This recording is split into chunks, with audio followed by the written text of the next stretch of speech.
नमस्कार, मैं हूं पंचदेव प्रसाद एक नए वीडियो के साथ। आज मैं इस वीडियो में अपने ही नामों का अर्थ बताऊंगा। उससे पहले मैं आपको एक प्रचलित उक्तियां सुनाने की कोशिश करूंगा, जिसमें ये कहा गया है कि सदा भवानी दाहिनी सन्मुख रहे गणेश, पांच देव मिल रक्षा करें ब्रह्मा विष्णु महेश। अब मैं ये भी कहना चाहूँगा कि मेरा नाम पंचदेव क्यों रखा गया। इसके पीछे की मंशा माता पिता की होती है कि वो बच्चे का नाम किस तरह से रखे और क्या रखें।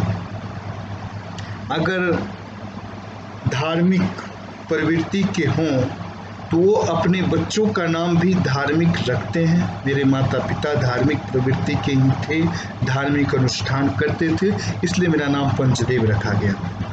अब शब्द की दृष्टि से देखें तो पंचदेव में द्विगु समास है।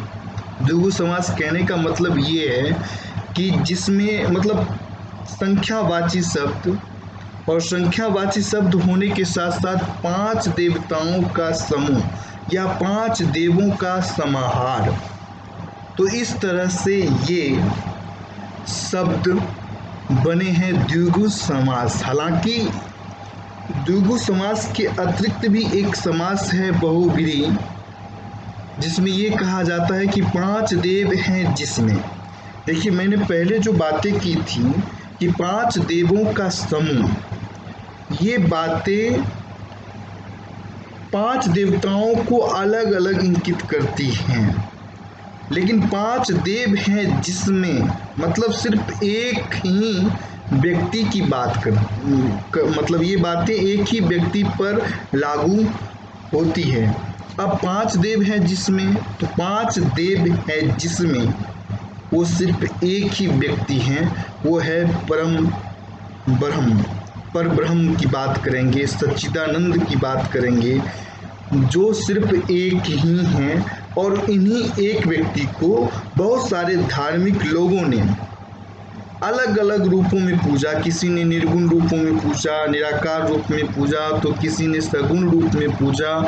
और हिंदू धर्म में इन्हीं की पांच छवियां बनी हैं, इन्हीं की पांच छवियां बनी हैं, जो आपको मतलब पंचदेव के रूप में बातें होती हैं, पांच देवता के रूप में आते हैं। ये पांच देवता कोई और नहीं है बल्कि परम ब्रह्म के ही अलग अलग रूप हैं ये पांच देवता। अब मैं ये कहना चाहूँगा कि आदित्यं गणनाथं च देवी रुद्रं च केशवकं पंचदेवत्यामित्युक्तं सर्वकर्मसु पूज्यते। अर्थात सूर्य, गणेश, दुर्गा, शिव, विष्णु, ये सभी पंचदेव कहे गए हैं। इनकी पूजा सभी कार्यों में होनी चाहिए। जितने भी धार्मिक अनुष्ठान होते हैं, जितने भी मांगलिक कार्य होते हैं हिंदू धर्म में, उन सभी में पंचदेवों की पहले पूजा होती है। स्पष्ट है कि पांच देवों के समाहार में, पांच देवों का जो समूह है उसमें सूर्य हैं, गणेश हैं, दुर्गा हैं, शिव हैं, विष्णु हैं। लेकिन कहीं कहीं मैंने अभी ही कुछ देर पहले आपको सदा भवानी दाहिनी सन्मुख रहे गणेश, पांच देव मिल रक्षा करे ब्रह्मा विष्णु महेश की बातें कही हैं। इसमें तो सूर्य की बातें नहीं आई हैं, इसमें ब्रह्मा की बातें आई। मैं बता दूं क्यों आई हैं ब्रह्मा की बातें। तो जिस तरह से पांच देव हैं, उसी तरह से पांच कृत्य हैं, मतलब उन देवों के द्वारा किए जाने वाले पांच काम। हर एक काम के लिए अलग अलग देवता बनाए गए हैं, और वो पंचकृत्य हैं उत्पत्ति, स्थिति या पालन, संहार, तिरोधान या निग्रह, अनुग्रह। ये पांच काम है, ये पंचकृत्य हैं। उत्पत्ति के लिए हिरण्यगर्भ मतलब सृष्टि का जो आरंभ करने वाले देवता हैं वो है हिरण्यगर्भ या ब्रह्मा। और सूर्य, तो सृष्टि के आरंभ करने वाले देवता में सूर्य का नाम इसलिए लिया जाता है कि सूर्य से ही जीवन की उत्पत्ति है, सृष्टि की उत्पत्ति है। अब पालन के लिए विष्णु का नाम आता है, स्थिति के लिए विष्णु का नाम आता है, वो पालन करते हैं। संहार के लिए शिव का नाम आता है, तिरोधान या निग्रह के लिए शक्ति का नाम आता है, और अनुग्रह के लिए गणपति का नाम आता है, गणेश जी का नाम आता है। तो स्पष्ट है कि कुछ लोग ब्रह्मा रखते हैं, 5 देवों के समूह में ब्रह्मा, विष्णु, महेश, भवानी, गणेश, कहीं कहीं सूर्य, कहीं कहीं नहीं, हर जगह सूर्य, गणेश, भवानी, जिसे रुद्र भी कहा जाता है, विष्णु और शिव, ये सभी रखे जाते हैं। तो ब्रह्मा और सूर्य कोई अलग अलग देवता नहीं है, बल्कि एक ही देवता है सूर्य, जो कि पूरे सृष्टि के उत्पत्ति करने वाले देवताओं में शुमार है। अब पंचतत्व की बात करेंगे। क्षितिजल पावक गगन समीरा पंच रचित अति अधम शरीरा। मतलब मानव जीवन या जितने भी प्राणी जगत में, इस संसार में जितने भी प्राणी हैं, उन सभी के जीवन को सुचारू रूप से चलाने के लिए 5 तत्वों की निर्मित हुई। अब ये 5 तत्व कौन कौन से हैं? तो गोस्वामी तुलसीदास के दोहे में तो स्पष्ट ही है कि क्षिति जल पावक गगन समीरा पंच रचित अति अधम समीर शरीरा।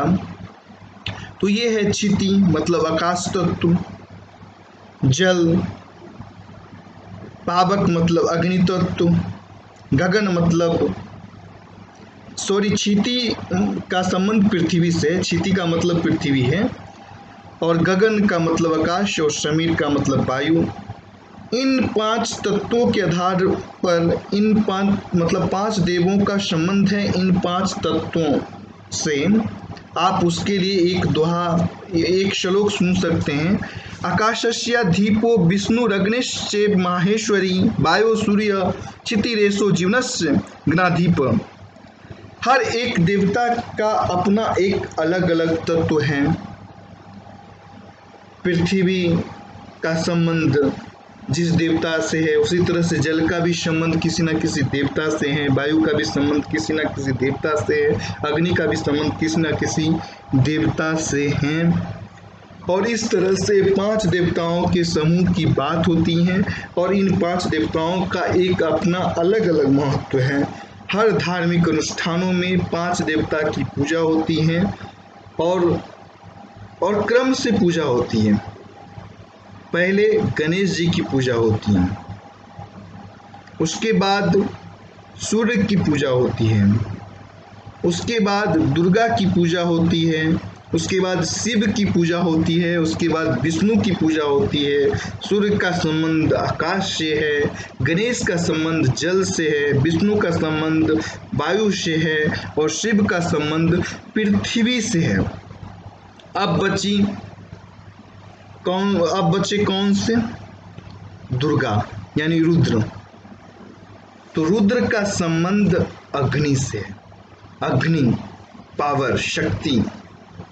तो इस तरह से आप लोगों ने देखा सुना कि 5 कृत्य हैं, 5 काम हैं। परम ब्रह्म सच्चिदानंद के 5 काम हैं, और उन 5 कामों के लिए उनके अलग अलग नाम। पंचकृत्य पर आधारित है 5 देवता, और 5 देवता का अलग अलग मतलब तत्वों से संबंध है। पंच तत्व जो वायु, जल, अग्नि, पृथ्वी, आकाश है, उनका संबंध इस तरह से स्पष्ट है। फिर मिलेंगे आपसे कल। बहुत बहुत धन्यवाद, नमस्कार। अगर आपको यह वीडियो पसंद आया तो लाइक करें, अगर नहीं पसंद आया डिसलाइक करें। और मैं चाहूँगा डिसलाइक करने वाले बंधुओं से कि अगर डिसलाइक कर रहे हैं तो उसके लिए कुछ ना कुछ कमेंट जरूर करें। हालांकि लाइक करने वाले बंधु भी कमेंट कर सकते हैं। डिसलाइक करने वाले बंधु अगर कमेंट करेंगे तो हमारे लिए एक रास्ता प्रशस्त होगा कि हम अच्छी तरह से आप लोगों के बीच में प्रस्तुत हों। उसके बाद अगर आपको लग रहा है कि मैं कुछ अच्छी बातें कर रहा हूँ आपसे, तो आप ज़रूर मेरे चैनल को सब्सक्राइब करें और घंटी बजाएं, जिससे कि मेरे वीडियो आते ही आपके पास तक पहुंच जाएं। और शेयर भी करें, दोस्तों को दिखाएं, जानने वाले लोगों को दिखाएं, जो रुचि लेते हैं पढ़ने लिखने में, उन सभी को दिखाएं। बहुत बहुत धन्यवाद, बहुत बहुत नमस्कार। नमस्कार आप सभी को, धन्यवाद।